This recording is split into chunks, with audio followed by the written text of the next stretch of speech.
नमस्कार दोस्तों, एक और सेट लेकर हम आपके सामने उपस्थित है जो कि आरआरबी एएलपी सीबीटी 2 के लिए यह सेट होने वाला है। अच्छा जी, इलेक्ट्रीशियन ब्रांच के लिए है और प्रीवियस ईयर में आया हुआ क्वेश्चन हम लिए हुए हैं ताकि आपको पता चले कि जो इसका एग्जाम होगा इलेक्ट्रीशियन ब्रांच का किस अध्याय से और क्वेश्चन का लेवल क्या होता है, क्वेश्चन कैसे कैसे आता है आपको पता चल जाएगा। तो चलिए क्वेश्चन की तरफ चलते हैं। क्या है आज का पहला क्वेश्चन? देखिए, यह जो है यह एएलपी टेक्नीशियन 2019 में जो एग्जाम हुआ था उसी का क्वेश्चन भी है। तो जितना क्वेश्चन है सब प्रीवियस में आया हुआ क्वेश्चन है। अभी देखिए क्वेश्चन का लेवल क्या होता है। क्या है पहला क्वेश्चन कि बेलनाकार सिंक्रोनस मशीन में विकसित अधिकतम शक्ति रिक्त स्थान के भार कोण पर होता है। अच्छा जी, विकसित अधिकतम पावर, अधिकतम शक्ति पूछता है किस एंगल पर होगा, तो इसका जवाब होगा 90 degree. D option is right answer. तो कैसे पता चला? तो इसके लिए एक फॉर्मूला आता है ना, सिंक्रोनस मशीन में मैक्सिमम टार्क के लिए एक फॉर्मूला आता है। अब फॉर्मूला मैक्सिमम टार्क के लिए और चाहे मैक्सिमम पावर का जो फॉर्मूला निकल कर आता है वो क्या होता है कि सेंडिंग एंड का वोल्टेज, रिसीविंग एंड का वोल्टेज, सेंडिंग और रिसीविंग एंड का वोल्टेज बटा में rotor reactance into sine del. और बताइए आप, मैक्सिमम पावर आपको लेना है, मैक्सिमम पावर के लिए डेल का मान 90 आंसर आएगा तभी तो मैक्सिमम मिलेगा, क्योंकि साइन 90 का मान मैक्सिमम होता है। तो साइन 90 यानी थीटा डेल का मान 90 आंसर आएगा तो पावर मैक्सिमम मिलेगा। इसीलिए इसका D option is right answer. 90 answer पर जो पावर मिलेगी मैक्सिमम मिलेगी। इसके लिए ग्राफ भी पूछ देता है। तो जो इसका ग्राफ होता है कुछ ऐसे ग्राफ होता है और यहाँ पर देखिए यह पावर बताएगा और यह मैक्सिमम पावर कितना अंश पर होता है, तो 90 डिग्री पर। जो डेल का मान होगा 90 डिग्री पर पावर जो होगा मैक्सिमम होगा। तो D option is right answer. Synchronous machine में 90 अंश पर मैक्सिमम होता है।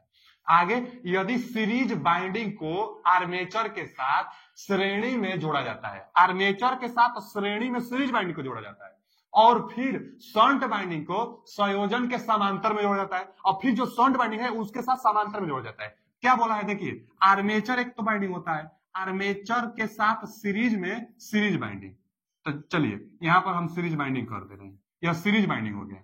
अब इसके संयोजन के साथ, यही ना बोला हुआ है, बोला था कि यदि सीरीज बाइंडिंग, इसको हम सीरीज बाइंडिंग कहते हैं, यदि सीरीज बाइंडिंग को आर्मेचर के साथ श्रेणी में, तो यह आर्मेचर है और आर्मेचर के साथ श्रेणी में हम सीरीज बाइंडिंग को जोड़ दिए हैं और फिर शंट बाइंडिंग को संयोजन के समांतर में, अब यह जो संयोजन मिला है इसके समांतर में एक और बाइंडिंग जोड़ेंगे जिसको हम लोग कहते हैं शंट बाइंडिंग। क्या बोला हुआ है ना कि यह संयोजन के जो संयोजन है यह संयोजन के समांतर में शंट बाइंडिंग जोड़ा जाता है, समांतर में रखा जाता है। इस तरह का संयोजन का जनित्र निर्माण करता है। यह कौन सा जनरेटर का निर्माण करेगा?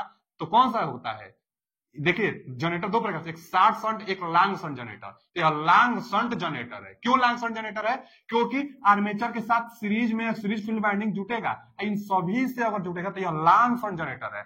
शॉर्ट शंट जनरेटर तब होता है जब केवल आर्मेचर के साथ यह शंट फील्ड बाइंडिंग होता, तब केवल आर्मेचर के साथ शंट फील्ड बाइंडिंग रहेगा तो शॉर्ट शंट जनरेटर होगा। लेकिन आर्मेचर सीरीज दोनों के साथ शंट फील्ड बाइंडिंग होगी तब यह कौन सा होगा? लॉन्ग शंट जनरेटर होगा। अच्छा, कंपाउंड जनरेटर इसको कहते हैं क्योंकि दोनों फील्ड बाइंडिंग है, सीरीज फील्ड बाइंडिंग भी है और शंट फील्ड बाइंडिंग भी है, तो दोनों फील्ड बाइंडिंग होने से कंपाउंड जनरेटर कहलाता है। अच्छा, जब दोनों फील्ड बाइंडिंग में अगर फ्लक्स का मान सेम दिशा में होगा तो इसको हम लोग कहेंगे कम्युलेटिव कंपाउंड। कंपाउंड है क्योंकि दोनों है, तो कम्युलेटिव कंपाउंड दोनों में एक ही दिशा में रहेगा तब। जब दोनों फील्ड बाइंडिंग में विपरीत दिशा में, अगर इसमें नीचे तो इसमें ऊपर, चाहे इसमें नीचे तो इसमें ऊपर, अगर धारा की दिशा हो तब हम लोग कहेंगे डिफरेंशियल कंपाउंड जनरेटर। तो डिफरेंशियल कंपाउंड जनरेटर में विपरीत होता है और कम्युलेटिव में सेम होता है। लॉन्ग शंट और शॉर्ट शंट तो आप समझ ही गए। तो यह जो बोला था हम डायग्राम बनाए थे, लॉन्ग शंट का बना है, तो शॉर्ट शंट नहीं होगा। Long shunt compound generator as, B option is right answer. Long shunt compound generator होगा इसका जवाब। अगला क्वेश्चन है, कंडक्टर के मुख्य संयोजन की तुलना में सहायक संयोजक मतलब एक्सिलरी कंडक्ट वहन करते हैं। तो जो कंडक्टर होता है उसमें एक एक्सिलरी कंडक्ट होता है। तो एक्सिलरी कंडक्ट का काम क्या होता है? परिपथ को कंप्लीट बनाए रखना। जब मोटर स्टार्ट होता है तो हमेशा करंट वहन करते रहे, तो उसमें लो करंट चाहिए, हाई करंट नहीं चाहिए, क्योंकि एक्सिलरी कंडक्ट का काम है बस परिपथ को बंद बनाए रखता है और मोटर चलती रहती है लगातार। क्योंकि जो नॉर्मली ओपन स्विच होता है ना, देखिए इसमें क्या होता है कि 1 2 3, मान लीजिए इनपुट है, इधर मोटर है, मोटर को आप सप्लाई देंगे, एक लगा रहेगा ना बच्चा, लीवर एक लगा रहेगा। इसी लीवर को ना नो बोल्ट क्वाइल खींचेगा, नो बोल्ट क्वाइल खींचेगा। अच्छा, इसमें स्विच लगा रहता है। कैसा स्विच होता है? तो एक तो नॉर्मली ओपन रहता है और एक नॉर्मली क्लोज रहता है। एक जो होता है नॉर्मली क्लोज रहता है, ठीक। इसको सप्लाई भी टू फेज इसे इनपुट सप्लाई से हम लोग दे देते हैं। एक और होता है एक्सिलरी कांटेक्ट होता है। एक्सिलरी जो कांटेक्ट होता है, अब क्या होता है ना कि देखिए, अब जैसे ना हम लोग पहले तो यह नॉर्मली ओपन है ना, जैसे स्विच को हम लोग दबाएंगे तो यह क्लोज होगा। जब क्लोज होगा तो एनवीसी को मैग्नेटाइज होगा, लीवर को खींचेगा। जब लीवर को यह खींच लेगा तो लीवर मैग्नेटाइज होकर लीवर को खींचेगा तो परिपथ बंद होगा। ये सब में नीचे होता है और परिपथ क्या होगा, परिपथ बंद होगा, मोटर चलेगा। लेकिन जैसे आप स्विच को छोड़ेंगे ना तो ओपन हो जाएगी, जब ओपन हो जाएगी तो फिर डीमैग्नेटाइज लीवर को छोड़ेगा तो मोटर चलेगा ही नहीं। तो मोटर को कंटिन्यू चलाने के लिए क्या करते हैं कि इसको हम लोग ओपन करेंगे, मैग्नेटाइज होगा, लीवर को खींचेगा। जब लीवर को खींचोगा तो एक्सिलरी कांटेक्ट से क्या होता है कि संपर्क बनाता है, यहाँ से कनेक्शन होता है और एक्सिलरी अब यहाँ से जो धारा जाएगी, यह चलिए स्विच को हम छोड़ देंगे तो ओपन हो जाएगा, कोई बात नहीं। लेकिन धारा देखिए ना, यहाँ से बंद परिपथ बना लेगा तो हमेशा मैग्नेटाइज रहेगा, इसको हमेशा खींचे रहेगा। तो एक्सिलरी कांटेक्ट का काम क्या है, परिपथ को बनाए रखना। तो इसमें धारा कम है ना जाएगा, एक्सिलरी कांटेक्ट में धारा का मान कम होता है। तो निम्न current, C option is right answer, इसका जवाब निम्न करंट होगा। अगला क्वेश्चन क्या है, एएलपी 2012 में क्वेश्चन आया हुआ था। ये देखिए कितना बार क्वेश्चन आया हुआ है कि अल्टरनेटर की रेटिंग किसमें की जाती है। हमेशा केवीए, ट्रांसफार्मर की रेटिंग भी केवीए में, अल्टरनेटर की रेटिंग भी केवीए में की जाती है। तो अल्टरनेटर जिसको सिंक्रोनस जनरेटर कहते हैं, तो अल्टरनेटर की रेटिंग केवीए में। कौन सा option, B option is right answer. अच्छा, केडब्ल्यूएच क्या है, तो यह ना एनर्जी मीटर जो मेजर करता है, पूछता है कि घरों में जो एनर्जी मापी जाती है वह किस में मापी जाती है, तो केडब्ल्यूएच में, माने यूनिट में, इसी को यूनिट कहते हैं। तो केडब्ल्यूएच में मापी जाती है। तो अल्टरनेटर की रेटिंग केवीए में और एनर्जी मीटर जो मापी जाती है वह केडब्ल्यूएच में, यूनिट में मापी जाती है। अगला क्वेश्चन क्या है कि डीसी मोटर के मामले में एक चुंबकीय क्षेत्र में रखे धारावाहक चालक पर उत्पन्न बल की दिशा निम्नलिखित में से किसके द्वारा निर्धारित की जाती है। ये बच्चा, फ्लेमिंग का दो नियम आता है, फ्लेमिंग के दाएं हाथ का नियम और फ्लेमिंग के बाएं हाथ का नियम। देखिए, जो फ्लेमिंग के दाहिना हाथ का नियम होगा हमेशा डीसी जनरेटर, मतलब जनरेटर के केस में उपयोग किया जाता है, और हमेशा मोटर के केस में फ्लेमिंग के बाएं हाथ का नियम। यहां पूछा है डीसी मोटर के केस में, तो डीसी मोटर में इंड्यूज बल की दिशा चाहे टार की दिशा ज्ञात करने के लिए मोटर का दिया था फ्लेमिंग के बाएं हाथ का नियम। अगर यही जनरेटर का था तो जनरेटर में फ्लेमिंग के दाहिने हाथ का नियम हम लोग बताते। अब यहाँ बोला भी है कि चुंबकीय फील्ड में धारावाही चालक तार है तो बल की दिशा बताइए, चाहे तार की दिशा बताइए। मोटर है ना बच्चा, फ्लेमिंग के दाएं नहीं, दाएं में तो जनरेटर होता, बाएं तो सही है, डी ऑप्शन। मोटर में बाएं हाथ के नियम, D option is right answer. अगला क्वेश्चन क्या है, किस प्रकार के कंड्यूट पाइप का उपयोग औद्योगिक वायरिंग में की जाती है। देखिए, जो वायरिंग होता है ना, वायरिंग में सबसे अच्छा वायरिंग कंड्यूट वायरिंग ही होता है। जो कंड्यूट वायरिंग होता है दो प्रकार से होता है, एक कॉन्सील्ड जो दीवार में छिपी हुई वायरिंग होती है, एक होता है ना सरफेस पर जो होता है। तो सबसे अच्छा कॉन्सील्ड वायरिंग होती है जो कि कंड्यूट के अंतर्गत आती है। यानी पूछता है क्वेश्चन कौन सा वायरिंग सबसे अच्छा है, तो कंड्यूट वायरिंग जो कि अंदर दीवार के छिपा हुआ होता है, कॉन्सील्ड वायरिंग भी कहते हैं। अच्छा जी, कंड्यूट वायरिंग से ही क्वेश्चन है कि किस प्रकार के कंड्यूट पाइप का उपयोग औद्योगिक वायरिंग में करेंगे, तो जो औद्योगिक में जो दृढ़ होगा पाइप उसको करेंगे। पूछता है कि फ्लेक्सिबल वायर का, तो नहीं, फ्लेक्सिबल वायर का नहीं तो लचीला वायर रहेगा तो कहीं भी वो फंस सकता है और खतरा कर देगा, इसलिए दृढ़ का प्रयोग करेंगे हम लोग। पीवीसी कंड्यूट और ये एसएस का होगा नहीं, जस्तीकृत दृढ़ कंड्यूट, हाँ जी, दृढ़ कंड्यूट पाइप का प्रयोग करेंगे, मजबूत पाइप का प्रयोग करेंगे औद्योगिक क्षेत्रों में। और सबसे बेकार वायरिंग तो क्लिट वायरिंग। क्लिट वायरिंग अस्थायी वायरिंग होता है और दो क्लिटों के बीच की मैक्सिमम डिस्टेंस 60 सेमी रखी जाती है। तो क्लिट वायरिंग अस्थायी सबसे बेकार होता है और सबसे अच्छा कंड्यूट होता है। कंड्यूट में इंडस्ट्रियल में प्रयोग करेंगे तो दृढ़ कंड्यूट पाइप प्रयोग करेंगे, D option is right answer. अगला क्वेश्चन क्या है, एकल फेज कैपेसिटर स्टार्ट छोटी मोटर में प्रयुक्त कैपेसिटर का मान क्या होगा। पहले तो बोल दिया छोटी मोटर में, और यह क्या है, कैपेसिटर स्टार्ट इंडक्शन मोटर है। Single phase capacitor start motor जो होता है क्या होता है, देखिए ना, दो बाइंडिंग होती है, एक होता है मेन बाइंडिंग और एक होता है एक्सिलरी बाइंडिंग। यहाँ आर्मेचर रोटेट करता है, यहाँ से हम लोग क्या करते हैं बच्चा, सप्लाई हम लोग देते हैं इसको। अच्छा जी, जब सप्लाई देंगे तो एक होगा रनिंग बाइंडिंग जिसको मेन बाइंडिंग कहेंगे, एक एक्सिलरी बाइंडिंग सिर्फ स्टार्ट कराने में काम करता है। तो दोनों के बीच का एंगल पूछ लेता है, मेन बाइंडिंग एक्सिलरी बाइंडिंग के बीच कितना एंगल होता है, तो 90 डिग्री पर दोनों को रखा जाता है, तो 90 डिग्री पर होता है। अच्छा, जो कैपेसिटर लगाएंगे, कैपेसिटर स्टार्ट होता है वह एक्सिलरी चाहे स्टार्टिंग बाइंडिंग के साथ सीरीज में ही कैपेसिटर लगता है, और इसी के साथ सीरीज में एक सेंट्रीफ्यूगल स्विच लगता है। यही जब यह रोटेट 70 से 75% पर रोटर रोटेट करता है तो एक बाहर की तरफ सेंट्रीफ्यूगल फोर्स लगता है, और उसी फोर्स के कारण सेंट्रीफ्यूगल जो स्विच है ओपन हो जाता है, और जो कैपेसिटर स्टार्ट के लिए केवल लगेगा या डिस्कनेक्ट हो जाएगा, माने यह बाइंडिंग डिस्कनेक्ट हो जाएगी, केवल रनिंग बाइंडिंग पर चलती रहेगी। स्टार्टिंग में टार्क बढ़ाने के लिए, स्टार्टिंग में स्टार्ट करने के लिए, स्टार्टिंग में टार्क ज्यादा चाहिए होता है, तो स्टार्टिंग में टार्क देने के लिए ही कैपेसिटर का प्रयोग किया जाता है। और यह स्टार्ट कैपेसिटर जो होता है इसका मान 30 से 50, छोटी मशीन में 30 से 50 होता है, माने बहुत कम। तो दिया है सैकड़ों फैरेड, 100 फैरेड और 100 माइक्रोफैरेड से कम, तो C option is right answer. 100 microfarad से कम होता है स्टार्ट कैपेसिटर का मान, जो कि सीरीज में एक्सिलरी बाइंडिंग के साथ लगा होता है। तो यही पूछा था कैपेसिटर स्टार्ट छोटी मशीन में तो 100 माइक्रोफैरेड से कम। C option is right answer. अगला क्वेश्चन क्या है, बड़े मोटर जनरेटर सेट में, यहां पूछ दिया बड़े मोटर जनरेटर सेट। अच्छा, एमजी सेट भी इसको कहते हैं कई बार। एमजी सेट मतलब motor generator set. Motor generator set AC motor आमतौर पर होता है।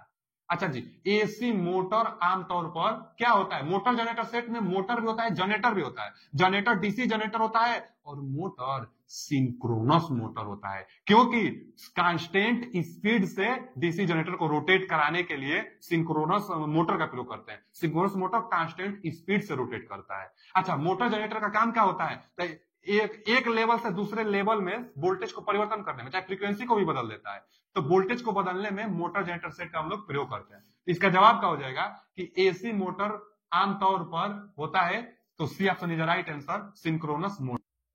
अगला क्वेश्चन सिंक्रोनस मोटर हो गया ना। तो अगला क्वेश्चन क्या है, अगला क्वेश्चन है कि दिया गया चित्र के वायरिंग आरेख को दिखाता है। अच्छा जी, यह जो वायरिंग है ना, पहले तो यहाँ 2 वे स्विच लिखा हुआ है ना बच्चा, 2 वे स्विच स्टेप जो सीढ़ी होती है ना, सीढ़ी में 2 वे स्विच का प्रयोग किया जाता है, और दो स्विच जो 2 वे स्विच होता है एक लाइन के लिए लगा होता है। क्यों, क्योंकि आप सीढ़ी पर जैसे नीचे भी रहेंगे तो वहां से 2 वे स्विच से बल्ब को ऑन कर सकते हैं, और ऊपर आएंगे तो ऊपर से आप भी इसको कर सकते हैं, चाहे ऊपर से भी ऑन कर सकते हैं। तो एक बल्ब को दो जगह से ऑन ऑफ करने के लिए 2 वे स्विच का इस्तेमाल किया जाता है, और एक बल्ब के लिए 2 वे स्विच का इस्तेमाल किया जाता है, वो भी स्टेयर में, सीढ़ी में ही लगता है। तो स्टेयर सीढ़ी में, देखिए ना, स्टेयर के सीढ़ी में, सीढ़ी जो वायरिंग होती है, जीने की वायरिंग, उसी में इसका हम लोग प्रयोग करते हैं। तो कौन सा ऑप्शन होगा, बी ऑप्शन राइट आंसर। देखिए, एक गोदाम वायरिंग के लिए पूछता है, तो जो गोदाम वायरिंग होगी ना, जितना लाइन पर आता है उससे एक कम 2 वे स्विच लगता है। यहां देखिए ध्यान से, जो जीने की वायरिंग होगी, मतलब जो सीढ़ी की वायरिंग होगी, सीढ़ी के लिए जो वायरिंग होगी, इसमें जितना लैंप है, एक लैंप के लिए 2 वे स्विच की आवश्यकता है। अच्छा जी, गोदाम वायरिंग में जितना लैंप रहेगा उससे एक कम 2 वे स्विच लगेगा। जैसे 4 बल्ब के लिए, 4 लैंप के लिए कितना 2 वे स्विच लगेगा गोदाम वायरिंग में, तो 3 2 वे स्विच लगेगा, एक नॉर्मल स्विच लगेगा। माने 4 बल्ब के लिए 4 स्विच तो लगेगा, लेकिन एक कम 2 वे स्विच लगेगा गोदाम वायरिंग के लिए। तो गोदाम वायरिंग के लिए स्विच की संख्या पूछता है बल्ब के लिए, तो जितना बल्ब उससे एक कम 2 वे स्विच। श्रेणी के लिए तो आप देख लेंगे यह वायरिंग है, B option is right answer. अगला क्वेश्चन क्या है कि केबल के ऊपर धातु का आकार, मतलब मेटेलिक सीट किस लिए लगाई जाती है। जो केबल होता है ना बच्चा, केबल, अंडरग्राउंड केबल, उससे क्वेश्चन बड़ा पूछता है। अंडरग्राउंड जो केबल होता है, देखिए पहले तो ना 3 फेज का है तो 3 कोर होगा। अच्छा, उसके ऊपर जो कोर होगा, जो कंडक्टर होगा, ये आपस में शॉर्ट सर्किट न करे तो क्या होगा, इस पर इंसुलेशन होगा, इस पर इंसुलेशन होगा। तो यह कोर है, यह इंसुलेशन है। अच्छा, जो इंसुलेशन है, तो इंसुलेशन के बाद भी, जो इंसुलेशन है, यह इंसुलेशन के जस्ट बाद एक और चादर होता है, इसका नाम पूछता है आपसे, तो अभी हम नाम आपको बता देते हैं। उसके बाद एक और लेयर होता है, ठीक है जी, इसके बाद एक और लेयर होता है, ठीक है जी। तो देखिए यहां पर ना कोर होगा सी, या कोर है, फिर इंसुलेशन है आई, फिर उसके बाद एम, उसके बाद बी, उसके बाद ए। एक लेयर और होता है सबसे बाहर, सबसे बाहर होता है, जिसको हम लोग एस कहते हैं। तो सी और सी इसको कोर कहते हैं, आई को इंसुलेशन कहते हैं। एमबीए से आप याद कर लीजिए ना, एमबीए चाहे सिम्बास, SIMBAS, सिम्बास से पूरा याद हो जाएगा। सिम्बास, core, insulation, metallic sheath, bedding, armouring और सर्वरिंग। तो यहाँ मेटेलिक सीट, बेडिंग, आर्मरिंग और सर्वरिंग होता है।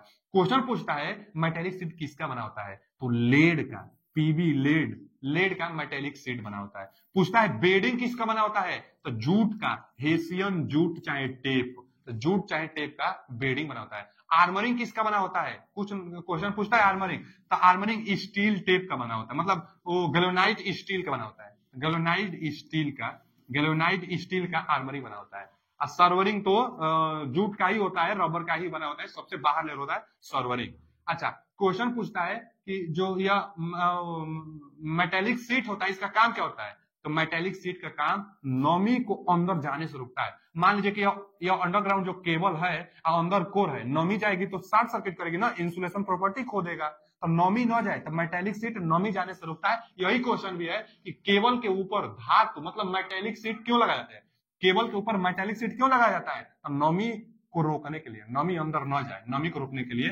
तो केबल को कवच आर्मरिंग से बचाने के लिए गलत, केबल मजबूत करने के लिए गलत, केवल आर्द्रता रोकने के लिए सही है, आर्द्रता रोकने के लिए C option is right answer. अच्छा, एक और यहाँ पूछा है कि केबल को मजबूत बनाने के लिए, मेटेलिक का काम मजबूत बनाना नहीं है, आर्मरिंग का काम केबल को मजबूत करने के लिए होता है। मैकेनिकल स्ट्रेंथ से बचाने के लिए किसका प्रयोग किया जाता है, तो आर्मरिंग का प्रयोग मैकेनिकल स्ट्रेंथ से बचाने के लिए किया जाता है, केबल को मजबूती प्रदान करने के लिए आर्मरिंग का। और बेडिंग का काम क्यों, बेडिंग का काम क्या है, तो केबल में जंग लगने से, यह मेटेलिक सीट होता है और यह भी स्टील टेप, यह भी मेटल है, यह भी मेटल है, तो दोनों मेटल आपस में रिएक्शन न करे, दोनों मेटल में जंग न लगे, तो जंग से बचाने के लिए बेडिंग का प्रयोग किया जाता है, क्वेश्चन पूछता है। और बेडिंग का काम मेटेलिक सीट को बचाना, और बेडिंग को बचाना आर्मरिंग का काम है, आर्मरिंग पूरा केबल को बचा लेता है।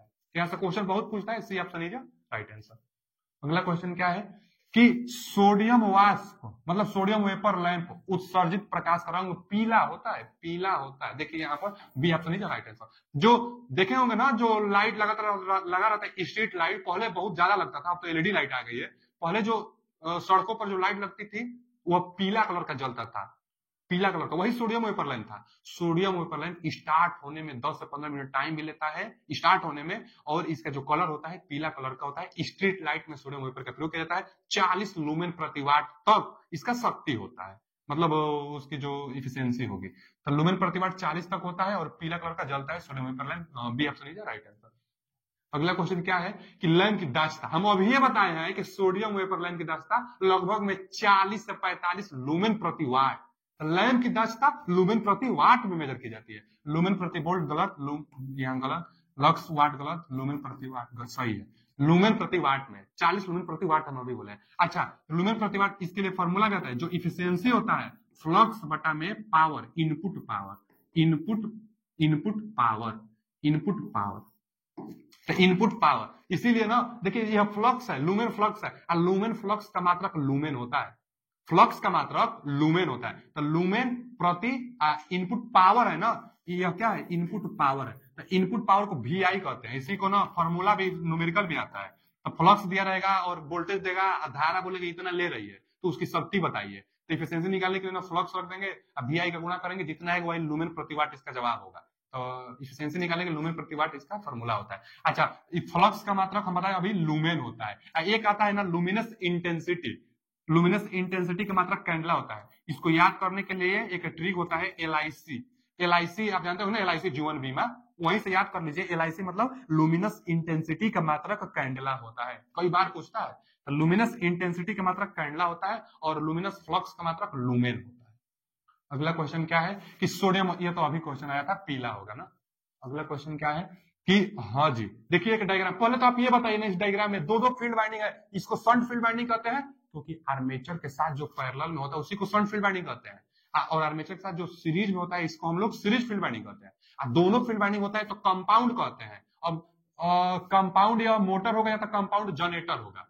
अगर सप्लाई आप देंगे इसको तो कंपाउंड मोटर होगा, जब सप्लाई आप लेंगे तो कंपाउंड जनरेटर होगा। अब यहाँ लोड से जोड़ा गया है, इसका मतलब कंपाउंड जनरेटर है, क्योंकि लोड को यह दे रहा है तो यह कंपाउंड जनरेटर है। कंपाउंड क्योंकि दो है। अब दोनों में एरो की दिशा विपरीत दिशा में है। इसमें देखिए ना, इसमें डायरेक्शन इस तरह है, इसमें डायरेक्शन इस तरह है, तो दोनों में जब डायरेक्शन विपरीत दिशा में है तो यह डिफरेंशियल कंपाउंड जनरेटर होगा। वो भी कौन सा, तो शंट होगा। लॉन्ग शंट तब कहते जब शंट इन दोनों आर्मेचर और सीरीज फील्ड के साथ अगर होता पैरेलल में, तब हम लोग लॉन्ग शंट कहते। यह तो शंट कंपाउंड जनरेटर है। तो कम्युलेटिव तो होगा नहीं क्योंकि दोनों विपरीत दिशा में है। शंट और श्रेणी तो होगा नहीं क्योंकि दो दो फील्ड वाइंडिंग है, एक ही ऑप्शन बच गया। अब वैसे भी डिफरेंशियल होगा क्योंकि विपरीत दिशा में है, और 60 शंट कंपाउंड होगा ही, हम अभी बताए हैं। इसका D option is right answer. अगला क्वेश्चन क्या है कि केवलों का निम्नलिखित में से कौन सा परीक्षण व्हीटस्टोन ब्रिज के सिद्धांत पर कार्य नहीं करता है? जो अंडरग्राउंड केबल होता है, शॉर्ट सर्किट और वो ओवरलोड बहुत ज्यादा होता है उसमें, तो जो शॉर्ट सर्किट फॉल्ट होगी, चाहे अर्थिंग जो फॉल्ट होता है, और फॉल्ट और शॉर्ट सर्किट फॉल्ट, इससे बचने के लिए दो टेस्ट, मुर्रे लूप और ओवरले लूप टेस्ट किया जाता है। यह दोनों का दोनों व्हीटस्टोन बैलेंस पर ही काम करता है। तो केबल में शॉर्ट सर्किट टेस्ट चाहे अर्थिंग टेस्ट करने के लिए, और टेस्ट जो होता है उसको करने के लिए मुर्रे लूप और ओवरले लूप किया जाता है, अथवा लूप परीक्षण भी किया जाता है, और इन सब का सब व्हीटस्टोन बैलेंस ब्रिज के सिद्धांत पर ही काम करता है। अब बच गया कि कौन सा व्हीटस्टोन बैलेंस ब्रिज के सिद्धांत पर काम नहीं करता है, तो सी ऑप्शन बचा है, ओपन लूप परीक्षण व्हीटस्टोन बैलेंस ब्रिज पर काम नहीं करता है। यही पूछा था कौन काम नहीं करता है, तो C option is right answer. आज के लिए इतना ही, मिलते हैं अगले वीडियो में। पीडीएफ पाने के लिए टेलीग्राम लिंक लगा हुआ है, ज्वाइन हो जाइए, और भी एलपी कैसेट हम आपके लिए कराते रहेंगे, जुड़े रहिए। Thank you.